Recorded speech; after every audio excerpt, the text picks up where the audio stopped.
Herzlich willkommen wieder mal zu einem Summit. Wir sind hier, ich glaube, fast jetzt mitten in der Stadt Bern. An der Marktgasse 38 ist das legendäre Futterhaus. Es ist ein Haus, das seit Jahrhunderten der gleichen Familie gehört. Und es ist das einzige Haus, sage ich jetzt mal, in der Innenstadt von Bern, das noch von den Bewohnern, sprich vom Bewohner bewohnt wird, wo eben das Haus den Namen trägt. Summit mit Matthias Mast. Die Talksendung auf jungfrauzeitung.ch wird euch präsentiert von Rugenbräu, das Bier aus dem Berner Oberland. Bei ihm im Wintergarten hinten dran, wo man das Gefühl hat, wir sind wirklich auf dem Land, sind wir jetzt Gast. Merci für die Gastfreundschaft, Urs Futter. Merci für den Besuch. Was ist speziell an diesem Futterhaus jetzt für einen Futter, für einen Urs Futter, in seinem jahrhundertalten Haus, Familienhaus zu leben? Das Heimatgefühl. Dass man wirklich bei sich daheim ist. Ja. Ich habe ab und zu an einem anderen Ort gewohnt im Leben, aber so das Heimatgefühl, das klingt jetzt abgedroschen, aber es ist wirklich so. Ich bin hier mit meiner Familie. Mhm. Die sind eigentlich alle auf der anderen Seite, aber wenn ich hier bin, habe ich das Gefühl, ich bin bei der Familie. Erzähl ein bisschen von diesem Futterhaus. Was ist also viel seht es zuerst mal, sie erstaunt, dass in der Marktgasse quasi noch so eine Grünzone ist. Also, wo soll ich jetzt anfangen? 1597 nein, ich würde mal sagen, 1830? ja, man kann so schrittweise machen. Ganz am Anfang, speziell, und dann über den Vater zu euch. Ich würde mal sagen, Urgroßvater, das habe ich gelesen, das war schon mal eine spezielle Figur. Also gut, gebaut ist es 1597. Ja. Der Grundstein liegt noch. Und 1830 hat die Tochter vom Oberstleutnant Bucher der Eduard geheiratet, eher ein kleiner gebrechlicher, zarter, junger Mann, der nachher Arzt gelernt und mit dem Gotthelf eine tiefe Freundschaft hatte. Und 1830 ist das Haus nachher in die Familie gekommen. Seitdem wohnen wir da drinnen. Mhm. Nonstop. Der Gotthelf war ja dann Pfarrer, bevor er so verjagt wurde von der Stadt Bern. War er da bei Heilige Geistkirche Pfarrer? Ist er da in Ausgang? Also der Briefwechsel fährt etwa 1832 an, aber die haben sich im Studium kennengelernt. Mhm. Und wann ist er vertrieben worden? Oh ja, das ist, jetzt habe ich euch mal verwischt. Ja, das heißt datummässig. Also im Geschichtsunterricht bin ich bei den Daten immer durchgegangen. Aber jetzt ganz so grossen. Also auf Daten. Ja, na gut. Darf er endlich etwas trinken. Danke vielmals. Zum Wohl. Auf den Gotthelf. Wir überspringen das Thema, aber es ist gleich interessant, wenn man auf den Gotthelf zurückgreifen kann. Springen wir doch jetzt gleich Kump zum Namen Futter, was da ist passiert und zu eurem Vater. Also, Futter. Früher hat es ja kein Kleidergeschäft gegeben, wo man fertige Kleider gekauft hat. Man ist zum Tuchhändler, hat dort das Tuch ausgesucht und ist nachher zum Schneider und hat ihm das Kleid daraus gemacht. Mhm. Und bis 1900 war die Futter AG ein Tuchhandel. Und nachher haben sie angefangen, fertig gemachte Kleider verkaufen und haben aber die Maßschneiderei aufrechterhalten und haben hier das Schneiderhaus gebaut als Schneiderei. Also dass man quasi den verkauften Stoff nachher hat auch können auf einen Kunden zuschneiden und hat quasi die Produktion neben das Geschäft gelegt, hier das Schneiderhaus. Und so ist dann eben die Futter, das Herren-Modegeschäft Futter entstanden, wo nachher ja, euer Vater hat von seinem Vater müssen übernehmen. Das sage ich jetzt mal, weil er hat ja nicht unbedingt, er hat ja andere Karrieren können einschlagen, nämlich der Schauspieler, oder? Ja. Also nur eine Schauspielkarriere. Also zuerst hat er müssen studieren und nachher hat er müssen eine Schneiderlehre machen. Und dann durfte er endlich die Schauspielschule machen. Und dann hat ihm sein Vater gesagt, also jetzt gehst du noch nach London, dass du die Stofflieferanten kennenlernst. Und das ist 1946, nach dem Krieg. Und dann ist er nach London, und statt dass er die Stofflieferanten besuchen ist er in die Filmwelt hineingerutscht. Ja. Wie er das geschafft hat, das keine Ahnung. Also er hat sich plötzlich als Filmschauspieler wiedergefunden, in englischen Filmen, wo, also bis zum berühmtesten, also «Der längste Tag», oder? Ja gut, das war nachher. Ja, aber gleich auch, es waren so Produktionen, internationale Produktionen gewesen. Also 3 englische Filme, rein englisch, mit Terence Young als Regisseur vom Bond-Film. Ja. Einer von seinen ersten Filmen mit Christopher Lee, der dort hat Mein Vater durfte schnell ein Manuskript bringen. Er hat dann den Regisseur gespielt. Und dann, 3 Jahre später, musste er zurück nach Bern kommen. Und das war lange Ruhe, bis dann der Schneider-Film mit dem Gotthelf-Film. Er musste zurückkommen, weil der Vater gestorben ist, musste das Geschäft übernehmen. Darf man rauchen? Ja, das hat bis jetzt nur der Helmut Schmidt dürfen. Und ich denke, Urs Fuder darf so. Also, ich tue da schon ein bisschen reden, dass er sich in Ruhe anzünden kann. Da könnt ihr das Mikrofon schnell ablegen. Der Sprung war dann, der Vater war hier quasi Chef von einem Modegeschäft und gleichzeitig auf der Bühne gestanden. Und dann stirbt er ja überraschend, das habt ihr ja nicht richtig kennt, 2-jährig. Was sind denn eure Erinnerungen an euren Vater? Wirklich nur Gotthelf-Filme. Das geht nicht, Interviewrauchen geht nicht. Ja. Jetzt wissen wir auch, warum sie es im Fernsehen nicht mehr machen. Nein, der hat die Sprinkleranlage. Hier hat es ja keine. Gut, ja, Wasser. Nein, ich habe den Vater bis 50 aus etwa 3-4 Rollen kennt. Aus den Gotthelfer-Filmungen. Und dann zu seinem 50. Todestag habe ich gedacht, ich will ein kleines elektronisches Denkmal machen. Und dann habe ich gesehen, dass der nie vertreten ist. Im ganzen Internet Willy Fuder nicht existiert. Und dann habe ich eine Homepage gebaut und bin auf dem Filmverzeichnis IMD schauen, und da hat 12 Filme mitgespielt. Und dann habe ich die Filme auf der ganzen Welt zusammengesucht. Zum Teil noch mit Kassetten und hacken und Kopierschutz weg. Und mit 52 habe ich den Vater in Filmrollen gesehen, die ich bis dann noch gar nicht kannte. Also der 52 Jahre? Ja. Und dann habe ich noch einmal neu kennengelernt. Ja. Das kann man jetzt nachschauen auf www.willyfuder, Willy mit y.ch. Wirklich interessant, ja, die ganze Familiengeschichte. Aber interessant ist es einfach auch noch, der Jung, der Sohnemann, der jetzt hier sitzt, hat sich futiert ums Geschäft. So weit für Jung, ja. Hat einfach gedacht, das Leben ist lustiger als das Arbeiten. Also, das ist der Klassiker.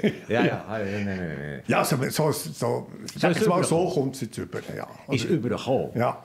Aber in der Wahrheit ist ja gesehen, dass das Haus relativ baufällig ist. Und ich musste mit 22 das Futter AG übernehmen. Ich hatte keinen Schimmer. Bis 22 bin ich in der Internat, Pseudoschule gemacht, gelernt Flippern, nicht einmal Französisch, aber schon im Französisch im Welsen im Internat. Ich konnte nichts. Also bis dann eben der Geschäftsführer drauf gehabt, genau. Oder? Ja. Und dann hat es plötzlich geheißen, ja, also, was macht ihr jetzt? Jetzt müsst ihr doch das übernehmen. Und dann musste ich alle Mut zusammenkratzen, um zu sagen, ich kann es nicht, ich muss zum Haus schauen, ich muss feste Einnahmen haben. Und dann habe ich das Futter AG ziehen. Wobei, die Futter AG ist ja schon im 66 verkauft worden. Und die Mutter hat gesagt, dass dir nicht das Gleiche passiert wie deinem Vater. Dass du das quasi musst übernehmen musst. Du musst es verkaufen mit dem Vorkaufsrecht. Und dann habe ich 22 den Mut zusammengekratzt und gesagt, ich kann es nicht. Wir suchen einen guten Mieter. Aber seitdem zum Haus geschaut. Also das Haus ist wirklich neu in der Familie. Also die Geschichte, also das ist ja, das habe ich ja schon gehört von anderen Geschäften, eigentlich ist es einfacher, wenn man eine Fremdvermietung macht, oder? Also mit Belastung nicht vom eigenen Geschäft und kann mehr Zins. Es kommt der Zins rein. Nicht nur ein buchhalterischer Zins, sondern es gibt Zinseinnahmen. Richtig. Ja. Aber das ist dann natürlich der Futter mit 22, der die Futter angeht, ziehen, spinnt dann. Frührentner. Ja, aber der hätte ja das Ganze verkaufen können. Und nebenan ist ja Migros umgebaut worden, damals. Die grösste Migros in der Schweiz, damals. Ja. Dazumal. Und der hätte ja können sagen, also, habt ihr besser. In einem Tagebuch sind da gewesen. Ja, aber der hat das Gleiche gemacht wie das Kaiserhaus, Familie Kaiser. Wo gerade vis-à-vis ist. Wo jetzt Nationalbank ist. Nationalbank gehört, ja. Die haben, darf man die Zahl sagen? Ja.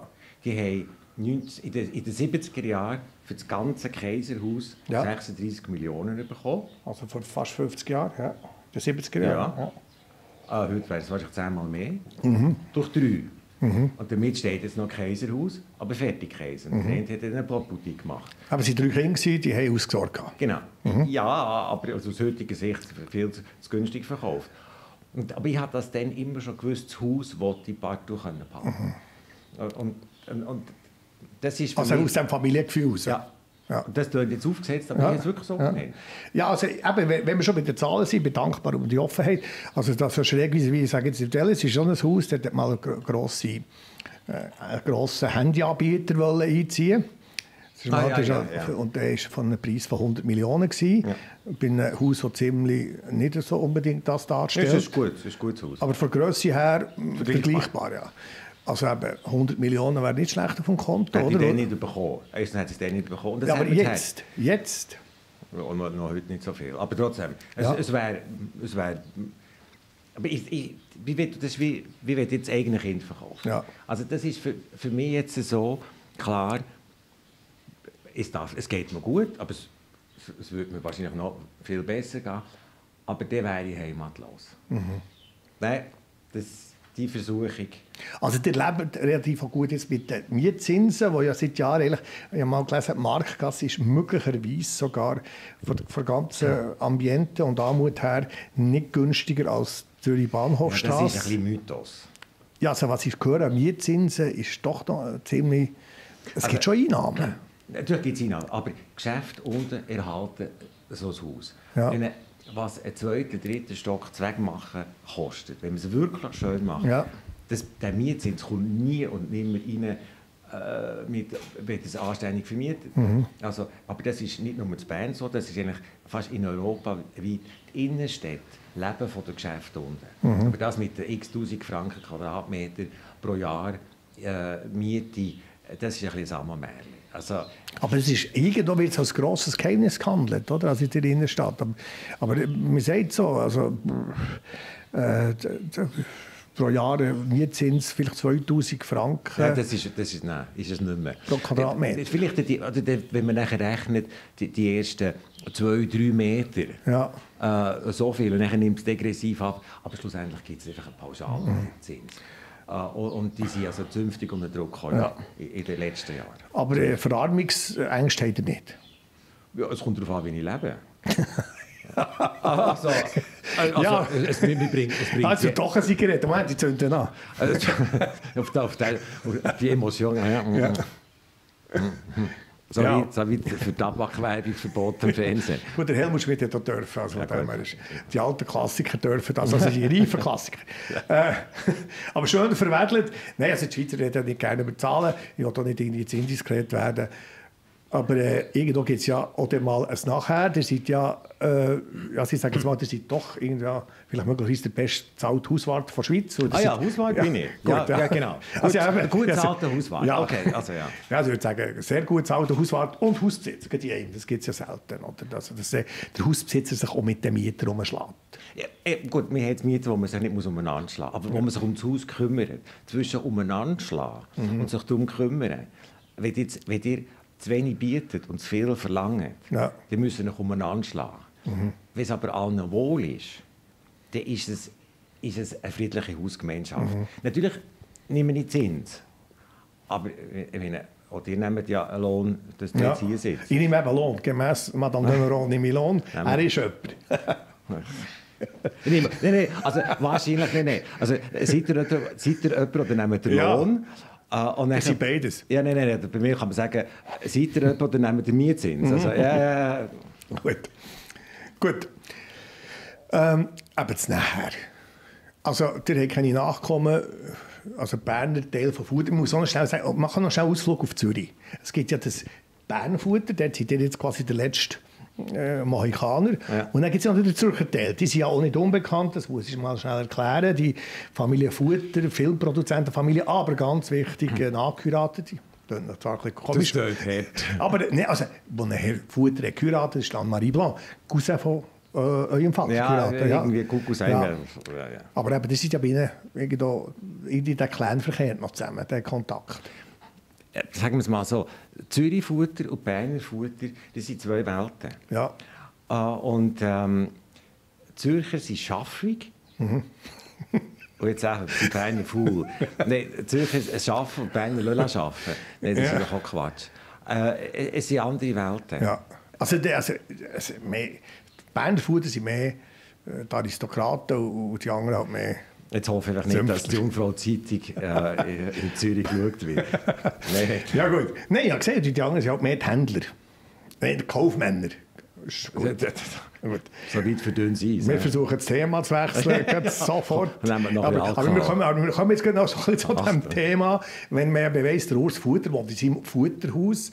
Ab und zu, muss ich auch sagen, kommt er so quasi im Abfahrtsübergewändchen, läuft er ums Haus und tut ein bisschen schauen, was ist. Noch ein interessanter Anblick, wenn man jetzt sieht. Und aber eben trotzdem, irgendwo sagen die Leute, dem geht schon gut. Also der Neid wird auch schon ein bisschen, ist ein Thema. Der Futterneid. Ja. Ach, schön. Futterneid, ja, gut. Ja. Also ist im wahrsten Sinne, ja. Absolut, ja. Spürt der Futterneid. Ja, schon noch, ja. Gut, manchmal hat es eben dann noch ins Teufel, wo man sagt, ja, ich kann ja noch ein bisschen scheuren. Ja. Wie zum Beispiel? Jetzt, der Klassiker wäre ein wunderschönes Auto, um anzufahren. Aber Er hat wirklich gehadert, jetzt seit etwa 5 bis 10 Jahren, einen Rolls-Royce zu kaufen und hat es verpasst. Jetzt, als ich mir zum 60. schenken baue ich ihn nicht mehr. Warum ich nicht mehr? Also, Sie haben die Produktion eingestellt. Ganz Rolls-Royce? Nein, nur den, den ich gerne habe. Der Kleine. Ah, der Kleine. Nee, also, gut.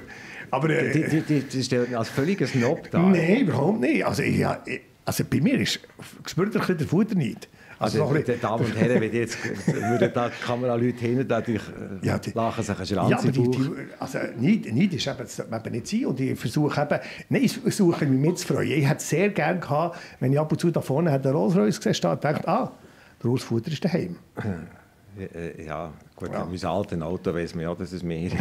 Also wir hatten sehr viele Anekdoten zu diesem Auto, die Qualität des Fahrersitz. aber ich will wirklich das Gespräch auch abrunden, nicht, dass es heisst, was haben die da alles nur so blödelt über Geld und Reichtum, sondern reden wir doch über Kultur. Und das ist eine sehr Kultur, affiner Mensch, sozusagen. Also Musik, über Musik muss man noch nichts lernen. Ja, gut, ich weiss viel darüber, aber ich kann selber nichts. Ja, also Moment, oben steht der Flügel und ich weiss, dass er sehr gut Klavier spielt. Ist es so, jeder kann Klavier spielen, sagt er kann nicht? Nein, ich kann es wirklich nicht. Ich tue es gerne. Ja.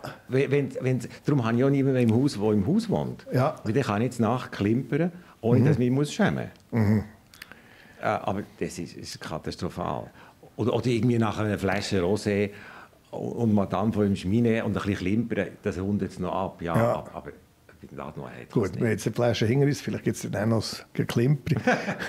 Aber auch sehr schön malen. Also die quasi musikalisch malen, die Bilder, also sind auch schon bei Orchesterproben dabei gewesen, oder er hat malerisch umgesetzt. Also ihr seid ein kreativer Mensch. Malen, Musik und das hat das alles ein bisschen unter dem Deckel. Warum? Also die beiden Seiten haben die Futter immer gehabt. Das Geld verdienen und Kunst. Also Kunst, einfach, es gibt noch mehr als nur Geld verdienen.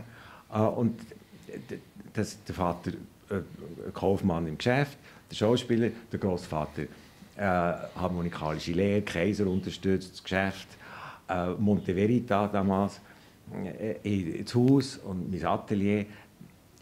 Das ist einfach bei uns drin.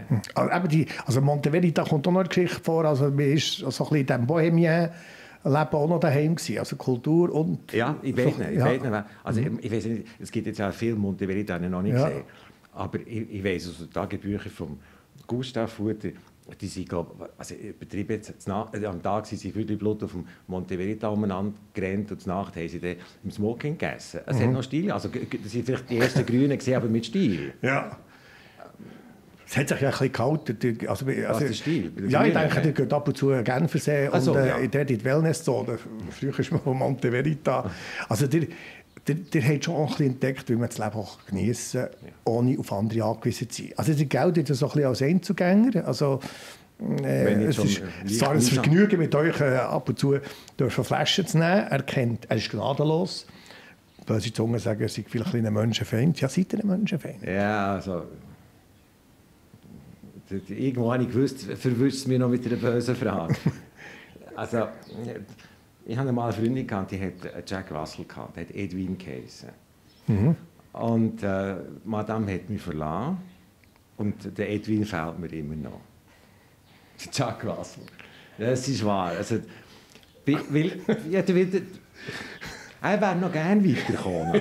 Madame hat in Lausanne gewohnt. Und dann sind die Alben gekommen. Und ihr hat sie mal irgendwann verleidet. Aber Edwin wäre noch gerne gekommen.